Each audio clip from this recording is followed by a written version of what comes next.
నమస్తే మా good morning. పొద్దున 7:30 అవుతుంది. లేచి డైరెక్ట్ మీదకి వచ్చేసిన. ఎందుకంటే I wanted to talk about McQueen from a lot of days. చాలా రోజుల నుంచి మీ మెసేజ్లు కామెంట్లు చూస్తున్నా, మాట్లాడదాం అనుకుంటున్నా, అది అట్లనే హోల్డ్ పడుతుంది. అండ్ ఎవ్రీ డే ఇట్లా మన బిల్డింగ్ మీదకి వచ్చి ఇక్కడ కార్ పెట్టి మాట్లాడదామని అనుకుంటే మన ఆఫీస్ అయిపోయే లోపు సాయంత్రం 5 గంటలకి చీకటి అయిపోతుంది. సో అందుకే ఈ రోజు కొంచెం ఎర్లీగా లేచి మీదకి వచ్చేసిన. అండ్ ప్యాంట్ వేసుకోకుండా చెడ్డి మీద వచ్చినా కదా, నాదే బుద్ధి తక్కువ. కొంచెం లైట్ గా చల్లగా ఉంది, బట్ మంచిగా ఉంది. Anyways let's talk about project McQueen. So project McQueen ఏంద్రా అంటే మన కార్ ని మెక్వీన్ లాగా మార్చడమే ఈ ప్రాజెక్ట్ మెక్వీన్. సో చిన్నప్పుడు కార్ సినిమా చూసేటప్పుడు ఆ స్టోరీ గానీ, దాంట్లో ఉండే క్యారెక్టర్స్ గానీ, ఆ ప్లాట్ గానీ, ఆ ఫ్రెండ్షిప్, ఆ సాక్రిఫైస్, ఆ వైబ్ అండ్ అన్నిటికంటే ఇంపార్టెంట్ ఆ కార్స్ లో ఉండే ఎస్పెషల్లీ మన మెక్వీన్ గాన్ లా కనిపించే ఆ ఇన్నోసెన్స్, ఆ మంచితనం, ఆ క్యూట్ లుక్, ఇదంతా చిన్నప్పుడు ఎప్పుడో స్కూల్ ఉన్నప్పుడు ఇంకా చెడ్డీలు వేసుకునే జమానాల ఆ కార్ సినిమా చూసి వేరే లెవెల్ వైబ్ అయినా అండ్ పిచ్చిగా నచ్చిన ఉండే. ఇక మనం నార్మల్ గా చిన్నప్పుడు కార్టూన్స్ గానీ, షోస్ గానీ చూసేటప్పుడు ఎట్లయితే అనుకుంటామో అదే. For example Shakalaka boom boom చూసేటప్పుడు మనకు కూడా మ్యాజిక్ పెన్సిల్ కావాలని అనిపించిన ఉండే కదా. బెంటన్ చూసేటప్పుడు మనకు కూడా ఆమ్నిట్రిక్స్ కావాలని అనిపించింది కదా. పవర్ రేంజర్స్ చూసినప్పుడు మనకు కూడా మాఫర్ కావాలనిపించింది కదా. సేమ్ అట్లనే కార్స్ చూస్తున్నప్పుడు నాకు మెక్వీన్ కావాలనిపించింది. ఆర్ బెటర్ లైఫ్ లో మనం తీసుకునే కార్ మెక్వీన్ అయ్యి ఉంటే ఎట్లుంటుందో అని అనిపించింది. అందుకే అప్పటి నుంచి నేను కార్ ఎప్పుడైతే తీసుకుంటున్నా అది మెక్వీన్ లాగా ఉండాలని ఫిక్స్ అయినా. నార్మల్ గా not that much into cars. ఈ పాయింట్ వరకు అయితే నాకు కార్స్ తో పెద్దగా అబ్సెషన్ లేదు. జస్ట్ మంచి వైబ్ అయ్యే కార్ ఉంటే సరిపోతుంది అని అనిపించింది. అండ్ మెక్వీన్ గాని సెట్ చేసి వాన్తో వైబ్ అయితే ఇంకేం కావాలి. సో అందుకే ఫస్ట్ కార్ కొందామని చెప్పేసి మైండ్ లాక్ రాగానే బరాబర్ మనకు పక్కా మెక్వీన్ గాడే కావాలని చెప్పి ఫిక్స్ అయిన ఉండే. Before we talk about McQueen, చిన్న ఫన్ ఫ్యాక్ట్. ఇప్పటిదాకా చెప్పిన శకలక బూమ్ బూమ్ పెన్సిల్ ఉండే కదా, ఆ సిరీస్ లా ఆర్ సీరియల్ లా మన మెయిన్ క్యారెక్టర్ గాని పేరు కూడా సంజు. ఎస్, గుర్తు లేకపోతే గుర్తు చేస్తా. ఆ Shakalaka boom boom serial start అయ్యేటప్పుడు ఫస్ట్ సాంగ్ ఏముంటుందో గుర్తుందా? హాయ్ మిస్ సంజు మేరా secret high magic pencil Shakalaka boom boom. So anyways వాడి పేరు కూడా సంజునే కాబట్టి ఆ సంజు అనే పేరు ఉంటే ఇంకేదన్నా నాకు ఎక్స్ట్రా మ్యాజిక్ పవర్స్ ఉంటాయేమో అని చెప్పి స్టేషనరీ షాప్లకి, ఎగ్జిబిషన్లకి ఎక్కడికన్నా పోయినాను అనుకో, ఆ శకలక బూమ్ బూమ్ పెన్సిల్ కనిపిస్తే అది తీసుకొని దించి ఏమైనా పని చేస్తుందా లేదో చూస్తుండే. ఎస్, అప్పట్లో డెడికేషన్ అలా ఉండేది. Anyways coming back to our McQueen. So ఇప్పుడు ఫస్ట్ కార్ మెక్వీన్ లాగా సెట్ చేద్దాం అనుకున్నాం, బానే ఉంది. బట్ మెక్వీన్ గాడు ఫిక్షనల్ క్యారెక్టర్. వాడి కార్ ప్రపోర్షన్స్, ఆ లుక్ ఎగ్జాక్ట్ గా రియల్ వరల్డ్ లో మ్యాచ్ అయ్యే కార్లు ఏమున్నాయరా అంటే వెల్ ఏం లేవు. ఒక 3-4 కార్ల ఇన్స్పిరేషన్ నుంచి మన మెక్వీన్ గాడు తయారైండు. మన మెక్వీన్ గాడి కర్వ్స్, ఆ స్మూత్నెస్ మొత్తము చెవ్రోలే C6 నుంచి ఇన్స్పైర్ అయింది. అండ్ ఓవరాల్ కార్ షేప్ ఏమో నాస్కార్ ది స్టాక్ కార్ నుంచి సెట్ చేశారు. ఆల్సో కొన్ని ఎలిమెంట్స్ పోర్షే 911 నుంచి వచ్చినాయి. కొంచెం లుక్ ఇంకా వైబ్ ఏమో డాడ్జ్ వైపర్ నుంచి వచ్చింది. ఇట్లా రకరకాల కార్ల నుంచి ఇన్స్పిరేషన్ తీసుకొని మొత్తానికి మన మెక్వీన్ గాని డిజైన్ చేశారు. ఇప్పుడు ఏ మోడల్ నుంచి ఇన్స్పైర్ అయ్యారు, ఏ మోడల్ నుంచి మెక్వీన్ గాని డిజైన్ చేశారు అనేది పక్కన పెడితే, నార్మల్ గా మన కంటికి మన మెక్వీన్ చేసేటప్పుడు ఎట్లా కనిపిస్తాడు? చిన్నగా, క్యూట్ గా, కాంపాక్ట్ గా, హ్యాపీగా, వైబీగా, కొంచెం స్పోర్టీగా కనిపిస్తాడు. సో ఇప్పుడు మన గోల్ ఏంది? డిట్టో మెక్వీన్ గాని తయారు చేసుడు కాదు కదా మనకి. ఎస్ అఫ్ కోర్స్ కార్ కావాలి, మంచిగా స్పేషియస్, కంఫర్టబుల్, వైబీ మనకు సెట్ అయ్యేటట్టు ఉండాలి. At the same time McQueen గాడి డిజైన్ కి కూడా సెట్ అయ్యేటట్టు ఉండాలి. At least car exterior McQueen gone లాగా కనిపించడానికి మన ప్రయత్నం మనం చేయాలి. That was the goal. So ఇప్పుడు మనం ఏ కార్ తీసుకుందాం రా ఏంది అని చెప్పేసి పెద్ద పంచాయతీ ఉండే. మనకి ఇప్పుడు ఒక కాంపాక్ట్ సెడాన్ కావాలని అర్థమైంది. మై పెద్దగా అయిపోతే మనకు ఆ మెక్వీన్ గాడి వైబ్ రాదు. ఇప్పుడు మార్కెట్ లో మంచి కాంపాక్ట్ సెడాన్లు ఎన్ని ఉన్నాయా అంటే వెల్ చాలా తక్కువ ఉన్నాయి. పాత బ్లాగ్స్ లో చూసినాం కదా. వి స్టార్టెడ్ విత్ Mazda 3, తర్వాత we checked out Kia K4, also we have checked out Honda Civic. Rent కి తీసుకొని ఒక 300-400 మైళ్ళు కూడా నడిపి దగ్గర $1000 దాకా మన కార్ ట్రైల్స్ మీద ఖర్చు పెట్టి, yes it's okay, it's fine. Finally Honda Civic లో ఉన్న top trim, the best Honda Civic version, Honda Civic sport touring hybrid బండి, టాప్ అండ్ 2025 మోడల్ తీసుకున్నాం. అండ్ మనకి ఎంత ఖర్చు అయింది ఏంది అని పాత వీడియోస్ లో చెప్పిన కదా. యాక్చువల్లీ పాత వీడియోస్ లో చెప్పింది ఆ యాడ్ ఆన్స్ అంతా కలిపి ఎంత అయిందో చెప్పిన. అది తీసేసిన తర్వాత ఇప్పుడు మన అప్డేటెడ్ ప్రైసింగ్, మన ఫైనల్ ప్రైస్ బ్రేక్ డౌన్ మొత్తం వేరే వీడియోలో చెప్తా. ఇంట్రెస్ట్ రేటు, ఈఎంఐ, ఇన్సూరెన్స్ మొత్తం ఎంత కడుతున్నా ఆ వీడియోలో మాట్లాడుకుందాం. బట్ ఫైనలీ హోండా సివిక్ లా టాప్ ట్రిమ్ హైబ్రిడ్ బండి తీసుకున్నాం. And it looks amazing, sexy look ఉంది, మంచిగా స్పోర్టీ ఉంటది. And I think we made a nice decision. Also the colour of the car. ఇప్పుడు ఈ కార్ ని మెక్వీన్ లాగా మాడిఫై చేస్తే ఎట్లుంటదరా అని మన చాట్ జీపీటీ గాడికి, మన చిట్టి గాడికి ఫోటో ఇచ్చి అడిగితే ఇగో ఈ అవుట్పుట్ ఇచ్చిండు. Isn't this nice? క్రేజీ ఉంది కదా. సో మనం తీసుకునే డిసిషన్ కరెక్టే అని అనిపించి ఎక్కువ లేకుండా పోయి హోండా సివిక్ తీసేసుకున్నా. నా లైఫ్ లో నాకు వచ్చిన నా ఫస్ట్ బండి కూడా హోండా యాక్టివా. ఫస్ట్ బండి అంటే కొత్త బండి అనుకున్నారు.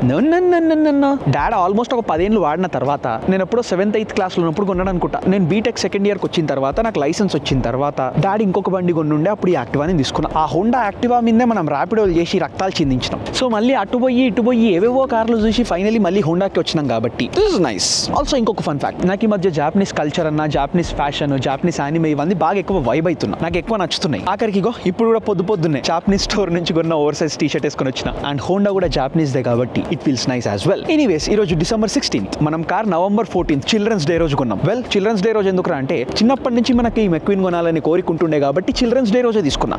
Why not. సో ఎనీవేస్ ఈ రోజుకి 1 month 2 days అవుతుంది. ఎస్, ఆల్రెడీ 1 month 2 days అవుతుంది అండ్ ఆల్రెడీ 2000 మైళ్ళ కంటే ఎక్కువ తిరిగినాం. Crazy right. కార్ కొన్నాం, కార్ల లోపల మొత్తం యాక్సెసరీస్ చేసినాం. ఈ యాక్సెసరీస్ గురించి పాత వీడియోస్ లో చూపించిన, బట్ మొత్తం కంప్లీట్ యాక్సెసరీస్ ది ఇప్పుడు ఏమేమి పెట్టినా ఫైనల్ ఏమేమి సెట్ చేసినా అనేది వేరే వీడియోలో చెప్తా. మొత్తం ఎక్దమ్ యాక్సెసరీస్ తోని మ్యాక్స్ అవుట్ చేసేసిన and it's looking sick and stuff inside is very convenient. So interior stuff almost done. మిగిలింది మన కార్ ని మెక్విన్ లాగా రీమోడల్ చేయడం అండ్ దీనికోసం కూడా హెచ్సీలో ఆల్రెడీ డీకాల్ ఆర్డర్ చేసిన. మన లైట్నింగ్ మెక్విన్ ది వినైల్ డీకాల్ $750 పెట్టి ఆర్డర్ చేసిన. మనకి డెలివరీ కూడా ఆల్మోస్ట్ 1.5-2 weeks అవుతుంది. మనం ఇప్పుడు ఇంకో 10 రోజులు అయితే క్రిస్మస్ వెకేషన్ స్టార్ట్ అవుతుంది. మనకి ఇప్పుడు ఆ వారం 10 రోజులు మంచిగా ట్రిప్పే ఉంది. సో ట్రిప్ కి పోవడానికంటే ముందే మన కార్ని మెక్విన్ లాగా సెట్ చేసేస్తే మనసు ప్రశాంతంగా ఉంటుంది అండ్ ట్రిప్ ని మంచిగా ఎంజాయ్ చేయొచ్చు. ఇప్పుడు ఇది ఆన్లైన్ లో హెచ్సీలో ఆర్డర్ చేసిన బానే ఉంది. దాంట్లో మీ అంతటా మీరే ఇన్స్టాల్ చేసుకోకుండా ప్రొఫెషనల్ ఇన్స్టాలర్ ని సెట్ చేయమని చెప్పేసి డిస్క్రిప్షన్ లో ఉండే. So let's go home and do that.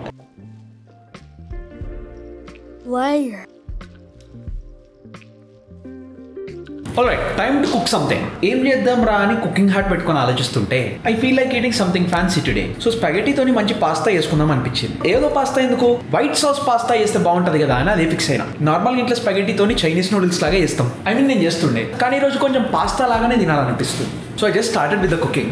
So spaghetti చేయడానికి కావాల్సిన పదార్థాలు: ఫస్ట్ వేడివేడి నీళ్లు మరగనిచ్చి ఇట్లా ఒక స్టవ్ పైన కొన్ని వాటర్ పెట్టుకొని దాంట్లో లైట్గా సాల్ట్, ఇంకా లైట్గా ఆయిల్, మేబీ 1/2 teaspoon సాల్ట్, ఇంకొక 1 spray ఆఫ్ ఆయిల్ అనుకో వేసి వాటర్ డాన్స్ చేసేదాకా వెయిట్ చేసి తర్వాత దీంట్లో స్పాగెటీ వేయాలి. నేను రెగ్యులర్ స్పాగెటీ బదులు ఈ థిన్ ప్రోటీన్ స్పాగెటీ వాడుతున్నా because extra protein is always nice. So అట్లా ఒక స్టవ్ మీద ఒక 10 నిమిషాలు వదిలేస్తే ఇట్లా మంచిగా కుక్ అయిపోయి రెడీ అయిపోతుంది. అండ్ మన వైట్ సాస్ పాస్తాకి కావాల్సిన నెక్స్ట్ ఐటమ్ కొన్ని వెజీస్ లైట్ గా ఫ్రై చేసుకొని పక్కన పెట్టుకున్నా. నెక్స్ట్ ఇంపార్టెంట్ సాస్ చేయడం. ఆ సాస్ చేయడానికంటే ముందు మనకి సైడ్ కి ఏదైనా ప్రోటీన్ సోర్స్ కూడా కావాలి కదా. అదే చికెన్, ఆమ్లెట్, ఫిష్ ఏదో ఒకటి కావాలి కదా. సో అది కూడా ఆల్రెడీ అవుతుంది. ఎయిర్ ఫ్రైయర్ లో చికెన్ కుక్ చేస్తున్నా. ఇంకొక 5 minutes లో ఇది కూడా రెడీ అవుతుంది. అండ్ మిగిలింది సాస్ చేయడమే. ఇప్పుడు సాస్ కి మరీ తేడా ఐటమ్లు వాడాలని లేదు. అంటే మరీ ఎక్కువ చీజ్ వేసే బదులు మైదా వేసి సెట్ చేయొచ్చు. బట్ ఇప్పుడు మైదా కూడా వాడాలని లేదు. So instead milk and cheese తో ఏదైనా సెట్ చేద్దామని అనుకుంటున్నా. Let's do this. సాస్ కోసం లైట్ గా స్టవ్ ఆన్ చేసుకొని కొంచెం ఆయిల్ స్ప్రే చేసి పైన కొంచెం గార్లిక్ వేసిన. కొంచెం కుక్ అయిన తర్వాత లైట్ గా నేనేసి అది కూడా ఒకసారి కుక్ చేయండి. నెక్స్ట్ ఐటమ్ మన వెజ్జెస్ వేసి अच्छे से मिलाओ और अभी डालना है इसमें मिल्क. वंस मिल्क इतना कुछ आगम गांगने इसमें डालो थोड़ा ऑर्गेनो. नेक्स्ट डालो इसमें थोड़ा पाप्रिका. नेक्स्ट डालो इसमें थोड़ा ब्लैक पेपर एंड थोड़ा नमक and finally some chilli flakes. And now mix it. Taste bro, it's nice. Gravy చాలా థిక్గా మంచిగా అయింది, బాగానే ఉంది. బట్ మన పాస్తాకి సరిపోదు, అందుకే కొంచెం వాటర్ పోద్దాం అండ్ దీంట్లో కొంచెం చీజ్ వేద్దాం. అండ్ ఫైనలీ మన పాస్తాని దీంట్లో వేసేద్దాం. And we're done with this creamy pasta and we're done. It looks amazing, it looks nice. But next time చేస్తే I would make couple of changes to this. First of all ఇది white sauce pasta కాదు. White sauce చేద్దాం అనుకుంటే ఇదేదో కొంచెం orange sauce అయింది. ఎందుకంటే 2 reasons for it. Reason number 1, paprika ఇష్టం. పాప్రికా ఇవ్వకుండా కొంచెం పెప్పర్ పౌడర్ ఎక్కువ ఇస్తే సరిపోతుండే. అండ్ పాయింట్ నెంబర్ 2, మన చీజ్ ఆరెంజ్ కలర్ ఉంది. అండ్ ఇంకొక చేంజ్ ఏంటి అంటే సాస్ మంచిగా హీట్ అయిన తర్వాత వాటర్ వేసిన తర్వాత చీజ్ వేసినా కదా, ఆ చీజ్ వేయకపోతే బాగుంటుండే కావచ్చు. అంత అయిపోయిన తర్వాత పైన చీజ్ వేసుకుంటే బెటర్ ఉంటుండే అనిపిస్తుంది. ఎందుకంటే ఆ మిల్క్ లో చీజ్ వేసినందుకు ఏదో రియాక్షన్లు అయినాయి, అంటే పాలు కొంచెం పగిలిపోయినట్టు అయినాయి. But it still looks yum though. Hopefully కడుపు ఖరాబ్ కాకుండా ఉంటుందని అనుకుంటున్నా. ఎనీవేస్ తినేసి ఇచ్చి పడేద్దాం. Moments later.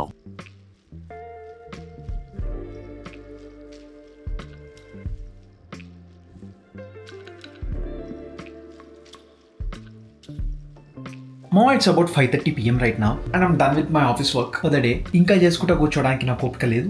సో ల్యాప్టాప్ పక్కన పెట్టేద్దాం. And Manish Bhai is back to Austin. ఇప్పుడు ఒక 10 నిమిషాల ముందు ఎయిర్పోర్ట్ లో ల్యాండ్ అయిందంట. పోయి మనోడిని పిక్ చేసుకునేద్దాం. Let's go. ఆల్మోస్ట్ ఎయిర్పోర్ట్ కి వచ్చేసినాం రమో. ట్రాఫిక్ అసలు మామూలుగా లేకుండే, మెంటల్ ట్రాఫిక్ ఉండే, పిచ్చి లేచిపోయింది. ఆల్మోస్ట్ 58 minutes పడ్డది. నార్మల్ గా ట్రాఫిక్ లేనప్పుడు 25 minutes వెళ్ళిపోవచ్చు, బట్ ఈ రోజు అయితే 58 minutes పడ్డది. But we're here. Let's go pick Manish bhai and get home. Just then. Welcome to Austin Manish bhai. ఎంత ఆకలి అవుతున్నారా? ఇదేదో గ్యాస్ స్టేషన్ కి వచ్చినమ్మా, మంచిగా వైబే ఉంది. ఆఖరికి గ్యాస్ స్టేషన్ లో పాటలు కూడా వస్తున్నాయి, వినిపిస్తుందా?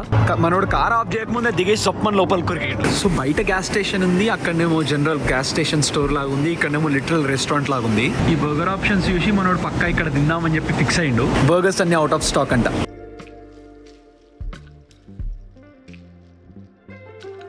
ఇక్కడ కాఫీ మోకా.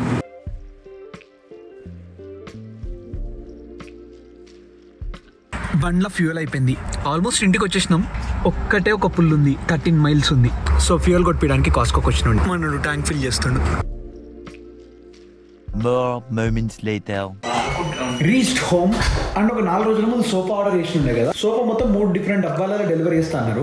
బాక్స్ 3 డెలివరీ అయింది, 1 and 2 లేదు. కానీ అమెజాన్లో ఆల్రెడీ డెలివర్డ్ అని పెట్టిండు. ఒకసారి కిందకి పోయి మనం మెయిల్ రూమ్ దగ్గర ఇంకా 2 డబ్బాలు పెట్టిండా చూద్దాం. అంటే కింద ఇన్స్ట్రక్షన్స్ ఆల్రెడీ రాసి ఉండే, బట్ షిప్పింగ్ సేమ్ ఒకటిసారి చేస్తారా ఎప్పుడు చేస్తారా చెప్పలేదు. అమెజాన్లో అయితే డెలివర్డ్ అని కిందికి పోయి చూద్దాం. మన ప్యాకేజ్ ఏం లేవు కానీ 30 మెయిల్స్ వచ్చినాయి. It's about 2 AM right now and I'm so excited and looking forward to our project McQueen. Most probably రేపు మనం ఈరోజు ప్లాన్ చేసుకున్నట్టు మంచిగా ఆటో షాప్కి పోయి, అదే మన కస్టమ్ ర్యాప్స్ షాప్కి పోయి మన మెక్వీన్ది పంచాయతీ ఏందో చూసి సెట్ చేద్దాం. రేపు ఆఫీస్ ఉంది అండ్ చేయాల్సిన పని చాలా ఉంది కాబట్టి I'm going straight to sleep. And with that మనం రేపు కలుద్దాం, ఇచ్చి పడేద్దాం. అండ్ యా అంతే మరి, బాయ్.